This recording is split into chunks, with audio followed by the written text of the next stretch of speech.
இந்த சோக் பிட்டு போடுறதுல என்ன யூசேஜ்னா உங்களுக்கு கிச்சன்ல இருந்து நம்ம வந்து பாத்திரம் கழுவுங்களா, அதுக்கு வந்து சோப் ஆயில் நிறைய யூஸ் பண்ணுவோம். அந்த கிச்சன் தண்ணியை கொண்டு போய் பயோசெப்டிக் வந்து தயவு செஞ்சு சேர்க்காதீங்க.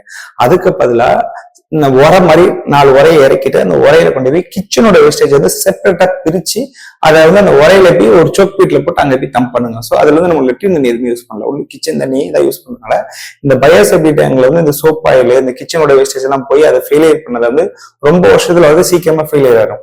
ஸோ தனியா கிச்சனுக்கு ஒரு சோக் பீட் ரெடி பண்ணிக்கிறோங்க. அதே மாதிரி வீட்டுல வந்து நம்ம கார் வாஷ் பண்றோம், வண்டி வாஷ் பண்றோம், இந்த குளிக்கிற தண்ணி தனியா இதுக்கு ஏதாவது அவைலபிள் இடம் இருந்ததுன்னா அதுக்கு ஒரு சோக் பீட் ரெடி பண்ணிக்கிறேங்க. ஒன்லி லெட்டின் தண்ணி மட்டும் விட்டீங்கன்னா லைஃப் டைம் வந்து உங்களுக்கு வந்து எந்த ப்ராப்ளமும் இல்லாம நீட்டா போயிட்டே இருக்கும்.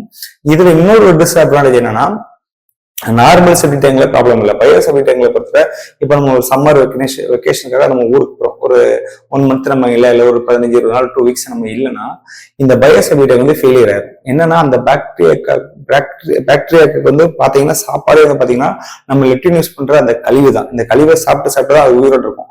நம்ம 1 மாசம் யூஸ் பண்ணாம க்ளோஸ் பண்ணிட்டு போயிட்டோம்னா இந்த பாக்டீரியா எல்லாமே செத்து போயிடும். ஸோ நீங்க 1 மந்த் இல்லை 2 வீக் நீங்க யூஸ் பண்ணாம இருந்தீங்க அப்படின்னா திரும்ப ரீஃபில் வந்து நீங்க கண்டிப்பா அந்த பாக்டீரியா வந்து பண்ணணும். அது மட்டும் இல்லாம பயோசெப்டிக் டேங்க்ல நிறைய இதுல என்ன சொல்லுவாங்கன்னா 1 டைம் நீங்க பாக்டீரியா ஃபில் பண்ணா போதுமாங்க. பட் என்ன கேட்டா அது வந்து கரெக்டான ஐடியா கிடையாது. ஒரு இயருக்கு வருஷத்துக்கு 2 டைம், அது வந்து ஒரு 1000 ரூபாய் 1300 சம்திங் தான் வரும் அந்த 1 கிலோ பேக்.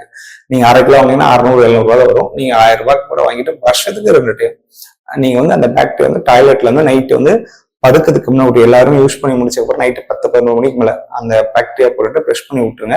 ஒரு 2-3 ஹவர்ஸ் யாரும் யூஸ் பண்ண வந்தீங்கன்னா பட் இயர்லி 2 டைம் நீங்க பாக்டீரியா ஃபில் பண்ணிட்டு டாப் அப் பண்ணிட்டே இருந்தீங்கன்னா உங்களுக்கு பயோசெப்டிக் வந்து நல்ல பெனிஃபிட் கொடுக்கும்.